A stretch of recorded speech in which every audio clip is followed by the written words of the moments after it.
ಪ್ರಭು ಯೇಸುವಿನಲ್ಲಿ ಅನುಗ್ರಹಿತರಾದ ಪ್ರಿಯರೇ, daily blessing ಅಲ್ಲಿ ದೇವರ ವಾಕ್ಯವನ್ನು ಪ್ರತಿನಿತ್ಯ ಆಲಿಸಲು ನಮಗೊಂದು ಒಳ್ಳೆಯ ಅವಕಾಶವು, ಸನ್ನಿವೇಶನವನ್ನು ಸ್ವರ್ಗದ ದೇವರು ನಮಗೊಬ್ಬೊಬ್ಬರಿಗೆ ನೀಡಿದ್ದಕ್ಕಾಗಿ ದೇವರಿಗೆ ಕೃತಜ್ಞತೆಯನ್ನು ಸಲ್ಲಿಸೋಣ. ವಾಕ್ಯ ಆಲಿಸುವ ನಿಮಗಾಗಿ, ನಿಮ್ಮ ಕುಟುಂಬಕ್ಕಾಗಿ, ನಿಮ್ಮ ಪ್ರಾರ್ಥನಾ ನಿಯೋಗಗಳಿಗಾಗಿ ಪ್ರಾರ್ಥಿಸುವ. ಈಗ ವಾಕ್ಯ ಆಲಿಸುವ ನಿಮಗೊಂದು ಅನುಗ್ರಹ ಉಂಟಾಗಲಿ. ನಿಮ್ಮ ಕುಟುಂಬದಲ್ಲಿ ದೊಡ್ಡ ಬಿಡುಗಡೆಗಳು ಸಂಭವಿಸಲಿ. ನೀವಾಗಿರುವ ಈನ ಸ್ಥಿತಿಯಲ್ಲಿ ದೇವರ ಅನುಗ್ರಹ ಅನುಭವಿಸಲು ಸಾಧ್ಯವಾಗಲಿ. ದೇವರ ವಾಕ್ಯದಲ್ಲಿ ಶಕ್ತಿ ಇದೆ. ಹಲ್ಲೆಲೂಯಾ. ಪ್ರಭುವೇ, ನಿಮ್ಮ ಕರಗಳಿಗೆ ನಮ್ಮೊಬ್ಬೊಬ್ಬರನ್ನು ಸಮರ್ಪಿಸಿ ಪ್ರಾರ್ಥಿಸುತ್ತೇವೆ. ಇಂದು ನಾವು ಆಲಿಸುವ ವಾಕ್ಯ ವಿಮೋಚನ ಕಾಂಡ 19ನೇ ಅಧ್ಯಾಯ 5ನೇ ವಾಕ್ಯವನ್ನು ಆಲಿಸೋಣ. ಹೀಗಿರಲು ನೀವು ನನ್ನ ಮಾತನ್ನು ಶ್ರದ್ಧೆಯಿಂದ ಕೇಳಿ, ನಾನು ನೀಡುವ ನಿಬಂಧನೆಯನ್ನು ಅನುಸರಿಸಿ ನಡೆದರೆ ಸಮಸ್ತ ಭೂಮಿ ನನ್ನದಾಗಿದ್ದರೂ ನೀವೆಲ್ಲ ಜನಾಂಗಗಳಲ್ಲೂ ನನಗೆ ಸ್ವಕೀಯ ಜನರಾಗುವಿರಿ. ಪ್ರಿಯರೇ, ಯಾರಾಗಿದ್ದಾರೆ ದೇವರ ಸ್ವಕೀಯ ಜನರಾಗಿ ಬದಲಾಗುವುದು?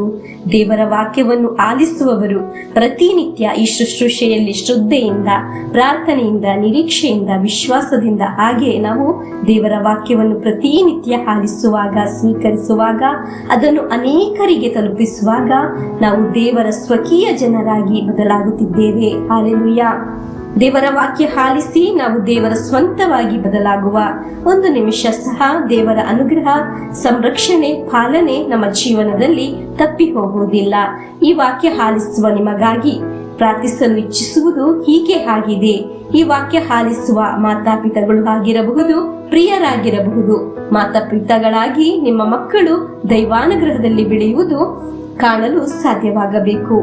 ಬೇರೊಂದು ಕಾರ್ಯ ಹೇಳಲೇ, ವಾಕ್ಯ ಆಲಿಸಿ ವಿಶ್ವಾಸದಿಂದ ಪ್ರಾರ್ಥಿಸುವ ತಂದೆ ತಾಯಿಯರೇ, ನಿಮ್ಮ ಮಕ್ಕಳು ದೈವಾನುಗ್ರಹದಲ್ಲಿ ತುಂಬಿ ಒಳ್ಳೆಯ ಸ್ಥಾನ ತಲುಪಬೇಕು. ಕೆಲವು ವ್ಯಕ್ತಿಗಳು ಹೀಗೆ ಆಗಿದ್ದಾರೆ, ಸಮಸ್ಯೆಯ ಮುಂದೆ ನಡುಗಿ ಹೋಗುವವರು ಆಗಿದ್ದಾರೆ, ಅಳುವವರು ಆಗಿದ್ದಾರೆ.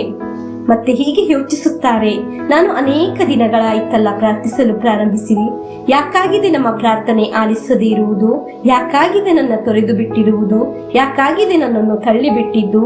ಹೀಗೆಲ್ಲ ಅಡೆತಡೆಗಳು ಬರುತ್ತದೆ ಎಂದು ಮಾನಸಿಕವಾಗಿ ಹೇಳುತ್ತೇವೆ, ಯೋಚಿಸುತ್ತೇವೆ. ಆದರೆ ದೇವರ ವಾಕ್ಯ ಕೈಯಲ್ಲಿ ಹಿಡಿದು ಒಂದು ನಿಮಿಷ ಪ್ರಾರ್ಥಿಸಿ ದೇವರ ಹತ್ತಿರ ಹೇಳಬೇಕು, ನನ್ನೊಂದಿಗೆ ಮಾತನಾಡಿರಿ, ನನ್ನ ಕಷ್ಟದಲ್ಲಿ ಕೈ ಹಿಡಿಯಿರಿ. ಪ್ರಾರ್ಥಿಸಿ ವಾಕ್ಯ ಆಲಿಸಿದ ನಂತರ ಹೇಳಿ, ಈ ವಾಕ್ಯದೊಂದಿಗೆ ನನ್ನ ಅಡೆತಡೆಗಳು, ಕಷ್ಟಗಳಿಂದ ಬಿಡುಗಡೆ ಮಾಡಿರಿ, ನನ್ನ ಕಾರ್ಯಗಳನ್ನು ಅನುಗ್ರಹಿಸಿರಿ. ನಿಮಗೆ ಅನುಭವಿಸಲು ಸಾಧ್ಯ. ಒಂದೊಂದು ದಿನ ದೇವರು ಸ್ಪಂದಿಸುತ್ತಾರೆ, ಅದನ್ನು ಕಾಣಲು ಸಾಧ್ಯ. ಪ್ರಿಯರೇ, ನಮಗೆ ಪ್ರಭುವಿನೊಂದಿಗೆ ಪ್ರಾರ್ಥಿಸೋಣ. ಸ್ವಾಮಿ, ನನ್ನೊಂದಿಗೆ ಮಾತನಾಡಿರಿ, ಈ ವಾಕ್ಯದೊಂದಿಗೆ ನಮ್ಮ ಸಮಸ್ಯೆಗಳ ಮಧ್ಯೆ ಬನ್ನಿ, ಆಶೀರ್ವದಿಸಿರಿ. ಆಮೇನ್.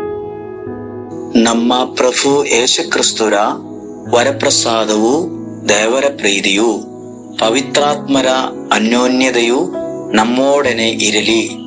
ರೋಗಗಳಿಂದ, ಅಪಘಾತದಿಂದ, ದುರ್ಮರಣದಿಂದ, ಅಗಾಲಿದ ಮರಣದಿಂದ, ಅಸೂಯೆಯಿಂದ, ಮೋಸೆ ವಂದನೆಯಿಂದೆಲ್ಲ ದೇವರು ನಮ್ಮನ್ನು ಸಂರಕ್ಷಿಸಲಿ. ಹಲ್ಲೆಲೂಯಾ. ಆಮೇನ್.